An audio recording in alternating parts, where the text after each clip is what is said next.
అన్నారు కదా, ఇది ఒకటి మాత్రం గుర్తుంచుకోండి, ఇది నవ్వే విషయం అయితే కాదు. ఒక ప్రజాప్రతినిధి ప్రెస్ మీట్ లో పత్రికా ముఖంగా ఇటువంటి భాష మాట్లాడుతా ఉన్నారు. అది మీ ఊరు నుంచి వచ్చిన ప్రజాప్రతినిధి. మీకు మీ ఊరిని రిప్రజెంట్ చేస్తూ మిమ్మల్ని గౌరవం పెంచవలసిన ప్రజాప్రతినిధి ఈ భాష మాట్లాడుతూ ఉన్నారు. కాబట్టి నవ్వవలసిన విషయం కాదు.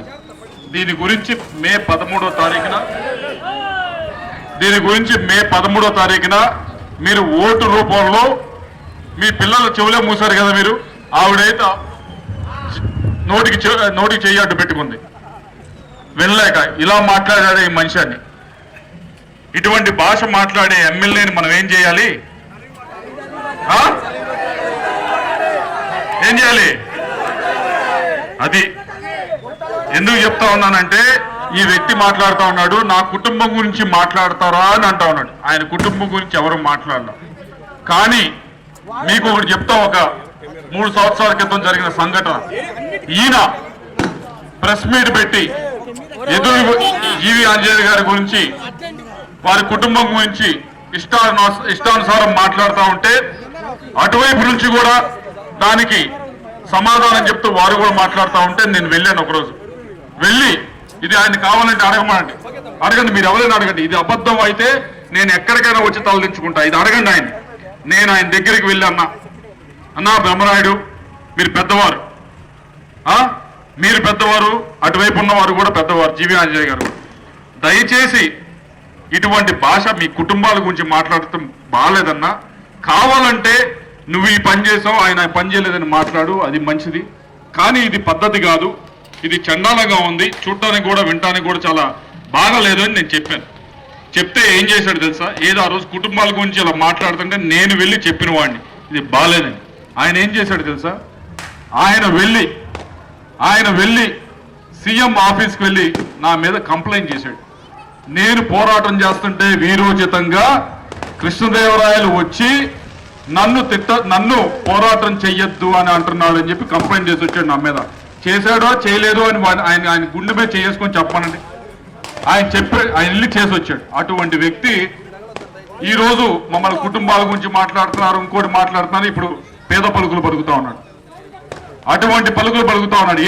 నీకు తగిలితే నిజంగా ఎవరు మాట్లాడాలి ఆయన కుటుంబం గురించి, కానీ ఈ పేద పలుకులు పలుకుతా ఉన్నాడు.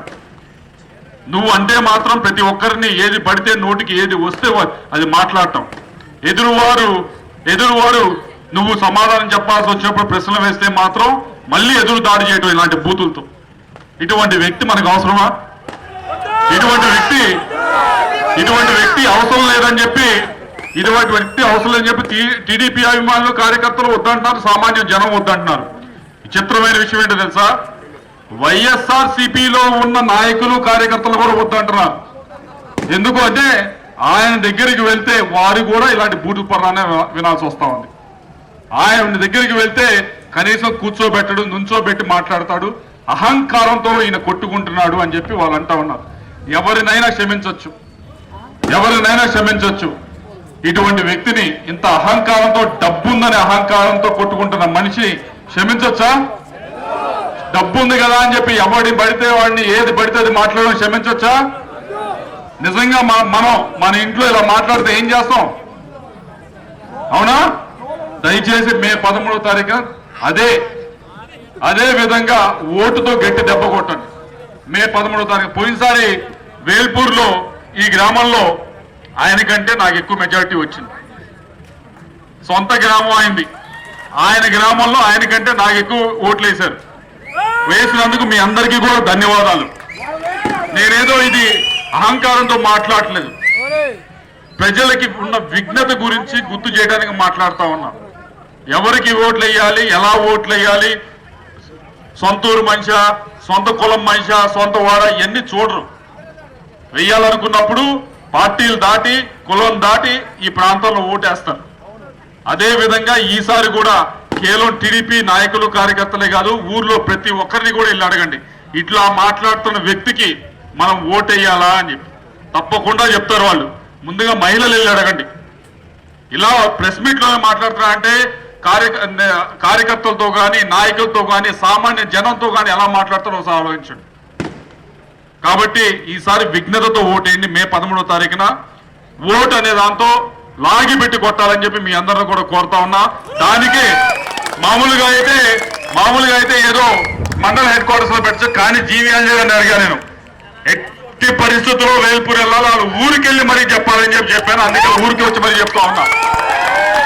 ఈ రోజు శుభ సూచకంగా వర్షం కూడా వచ్చింది. అంటే మార్పుకి సంకేతం, మంచి రోజు రాబోతున్నాయని సంకేతం, నీ టైం అయిపోయిందని సంకేతం. బ్రహ్మనాయుడు నీ టైం అయిపోయింది, నీ అహంకారం దిగిపోయే రోజులు వచ్చాయి. నువ్వు మళ్ళీ నర్సాపేట వెళ్ళి వాకర్స్ అసోసియేషన్ కి ప్రెసిడెంట్ అయ్యే రోజులు వచ్చినాయి. బ్రహ్మనాయుడు పెట్టేవాడు సర్దుకుని బయలుదేరు.